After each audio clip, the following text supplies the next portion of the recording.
História de hoje: o lobo e o filho do pastor.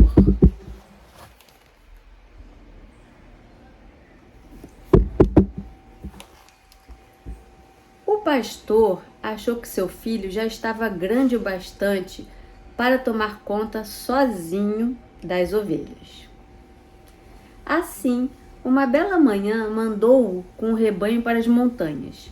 "E se o lobo aparecer?" perguntou o garoto. "Dê um grito", respondeu o pai, "que a gente vai e espanta a fera." Dia sim, outro também, o filho do pastor pastoreava as ovelhas do pai. Os dias de verão eram quentes e longos, não acontecia nada, e o garoto ficou cheio de tanta monotonia. Pensou então pregar uma boa peça nos aldeões para se divertir um pouco. Então, dia após o outro, ele pastoreava, mas os dias eram sempre os mesmos, os acontecimentos eram sempre os mesmos, não tinha muita novidade ali. E o filho do pastor começou a ficar meio entediado, como se dizia, e resolveu fazer uma brincadeira com os anciãos, que eram os homens mais velhos daquela comunidade, os mais experientes, os vovôs, digamos assim. E pregou uma peça, né? Deixou as ovelhas na montanha e desceu despinguelado, agitando os braços e berrando mais alto que podia: "Olha o lobo! Olha o lobo!" Exatamente como imaginou, todos os moradores da aldeia, seu pai com eles, largaram o que estavam fazendo e acudiram correndo de porretes na mão para espantar o lobo. Nossa! Ele saiu gritando, dizendo que tinha um lobo lá. E aí os aldeões, o pai dele, foram socorrê-lo, né? Foram ver o que estava acontecendo. Largaram tudo o que estavam fazendo imediatamente para socorrer o filho do pastor, pois aquilo era uma prioridade. O lobo estava ali, né? Mas, claro, logo descobriram que não havia lobo nenhum. Não tem lobo. "Enganei um bobo na casca do ovo", gargalhava o filho do pastor. Mas nem seu pai, nem os vizinhos acharam graça na brincadeira. Só teve graça para ele naquele momento, mas eu acho que ao ver todo mundo desgostoso, todo mundo chateado, meio irritado até, porque as pessoas estavam fazendo seus afazeres, suas tarefas, largaram tudo para ir lá socorrer o menino que estava brincando, porque não tinha o que fazer, resolveu fazer brincadeira com coisa séria, né? Alguns dias depois, o filho do pastor repetiu a mesma brincadeira. Quer dizer, ele não se importou, né? Não se importou que as pessoas tinham ficado chateadas, ele não se importou que as pessoas tinham largado suas coisas, ido lá socorrer. Ele não se importou, ele não estava se importando com isso. E aí as pessoas foram? Você iria? Você imagina que é o seu filho que está lá. A primeira vez ele brincou, foi uma brincadeira, e você foi lá com medo de acontecer alguma coisa com ele, do lobo comer ele, você foi lá socorrer. Foi uma brincadeira. Agora ele gritou de novo. Alguns dias depois ele gritou de novo. Eu iria. Se fosse meu filho, eu iria, né? Porque é meu filho, né? Pode ser o lobo, eu dei essa tarefa para ele, né? Cuidar das minhas ovelhas. Eu fiquei de socorrer caso aparecesse um lobo, porque realmente existe lobo nessa região, existe, e o lobo está justamente atrás das ovelhas. eu iria.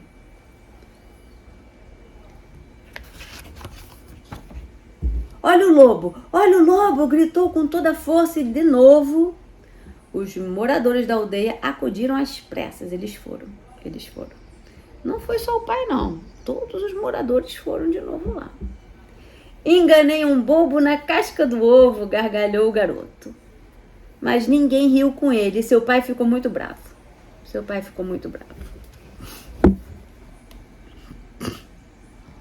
De novo, todo mundo foi ajudar. Todo mundo preocupado. Afinal, uma criança, afinal, o lobo existe mesmo, tá atrás da ovelha, o menino podia estar correndo perigo. E só que o menino tá com uma responsabilidade grande de cuidar de um rebanho, né, de ovelhas, porque as ovelhas, o que elas significam ali? Elas são animais, mas elas também representam o alimento daquelas pessoas. Né? Naquela época, hoje em dia também, né? Mas você ter ovelha significa você ter uma reserva de comida. E não só comida, você tem a lã, de onde você faz casacos, você faz tapetes, você faz assentos, né? Serve para o frio. Então, ela é uma fonte de recurso muito necessária. E então ele estava com uma responsabilidade muito grande, muito nobre também, porque ali representa a comida de toda aquela comunidade, de todas aquelas pessoas. E ele está sendo responsável por vigiar as ovelhas, para que elas não só se percam, para manter todas juntas, mas como também elas não sejam atacadas por lobo. Mas a maturidade, né, dele, a responsabilidade dele não tá de acordo com essa tarefa, porque ele tá meio se comportando de uma forma meio infantil, concorda? Concordo.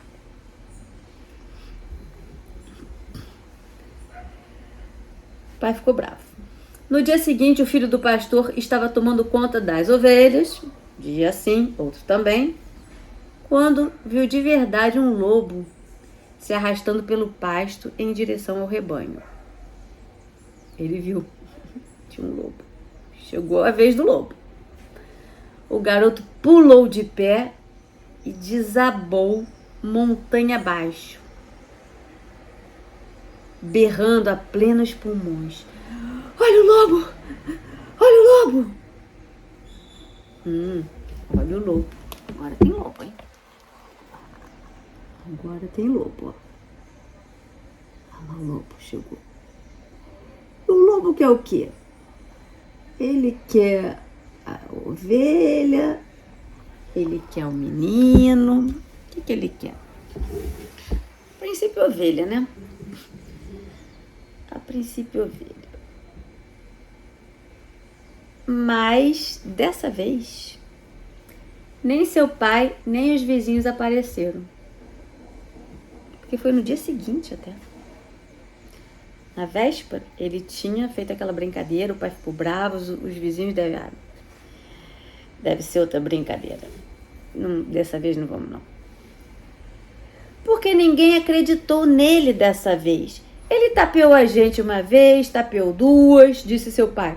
Não vai tapear a terceira. Não tem lobo nenhum. É só brincadeira. Só brincadeira. Você teria ido nessa terceira vez, que é o dia seguinte do dia que ele brincou? Você teria ido?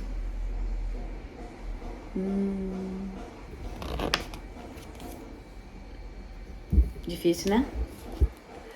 Socorro, papai! Socorro!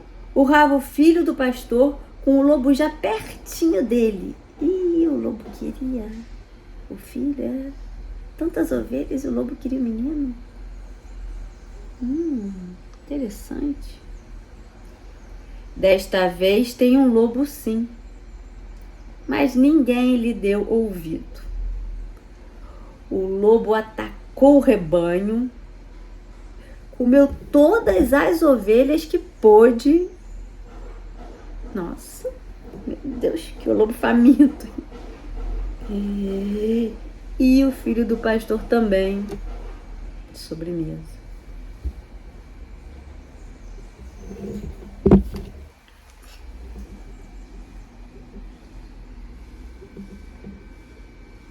Ó. Sobrou o chapéu, né? Sobrou o chapéu do filho. Moral aqui da história. Ninguém acredita em mentiroso nem quando está dizendo a verdade. Ninguém acredita num mentiroso nem quando ele está dizendo a verdade. Porque se ele já é conhecido como mentiroso, ele já perdeu a credibilidade, né? A confiança das pessoas. Perdeu.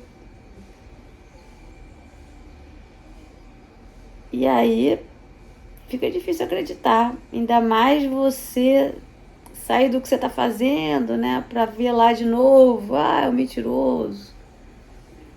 É difícil acreditar mesmo. Agora, se eu fosse pai dele, sabendo que existe de verdade um lobo, que existe sim um risco naquela função, que é bem importante aquela função, como eu disse. Na segunda vez, eu não ia deixar acontecer uma terceira, não. Na segunda vez, eu já ia tirar a função do meu filho. Ia tirar a função. Porque ali eu corro o risco de perder a confiança do meu filho e ele corre o risco, nesse caso aí, né? Perdi a confiança, acho que ele tá mentindo, não vou socorrer e aí perdi o filho. Então, para que isso não acontecesse, eu ia tirar aquela função dele que ele não tá ainda preparado. Ainda não estava preparado. Ele ainda tinha que ter um pouco mais de maturidade, né? De seriedade, de compreender qual era a importância daquela função, de compreender que é muito bom quando a gente fala e as pessoas logo acreditam na gente. Isso é tão simples, é tão direto. E é tão bom porque a gente vai ter uma resposta imediata das pessoas. Então isso facilita muito o relacionamento entre as pessoas, falar a verdade. Facilita a disposição das pessoas em te ajudar. Então aquele filho ainda tinha que aprender. Se tivesse um outro filho, eu ia tentar treinar o outro filho. Se não tivesse, tem que tentar encontrar alguém de confiança ali também na aldeia, naquela comunidade que pudesse. Não era da família, não era filha do pastor, ia tomar conta das ovelhas do pastor, mas tem pessoas de confiança que podem fazer essa função, mesmo não sendo da família. A gente espera que as pessoas da família sejam as de mais confiança. Eu queria saber o que você faria em duas situações. Depois escreve para eu saber, tá? O que você faria em duas situações. A primeira, o que você faria se o seu filho tivesse mentido a primeira vez? Primeira vez ele gritou aquela brincadeira, chegou lá, não tinha lobo nenhum, você foi lá, todas as pessoas, os adultos foram lá e o seu filho fez aquilo. Seria a conversa que você teria com ele da primeira vez?